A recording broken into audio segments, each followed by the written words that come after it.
বিশাল লোহার কড়াইতে একসঙ্গে মেশানো হয় সোডিয়াম সিলিকেট, ক্ষার জাতীয় উপাদান এবং বিভিন্ন ধরনের তেল। কয়েক ঘন্টা ফুটানোর পর সেই তরল সাবান নেওয়া হয় ছোট কড়াইতে। এরপর দুটি অর্ধগোলাকার ছাঁচে ঢেলে দুই পাশ জোড়া দিয়ে জমাট বাঁধার জন্য রাখা হয়। তারপর কারিগরেরা গোলাকার চামচের সাহায্যে প্রস্তুত করেন চট্টগ্রামের বিখ্যাত গোল্লা সাবান বা ১৯৩৭ সাবান। চট্টগ্রামের লোকজনের কাছে এই নামগুলো খুব চেনা। এই সাবানের প্রতিটির ওজন হয় আধা কেজি। এই গোল্লা সাবান শুধু একটি পণ্যের নাম নয়, এটি এক টুকরো ইতিহাস।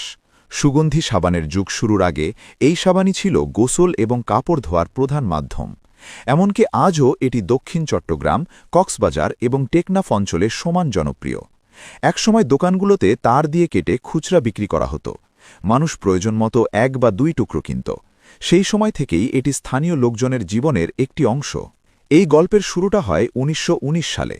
চট্টগ্রামের নূর আলী সওদাগর যখন এই কারখানা প্রতিষ্ঠা করেন, তখন হয়তো নিজেও ভাবেননি তার তৈরি সাবান একদিন প্রজন্মের পর প্রজন্মকে সেবা দেবে। তবে ১৯৩৭ সালে কারখানাটি নিবন্ধন করার পর থেকেই সাবানের নাম হয়ে যায় ১৯৩৭ সাবান।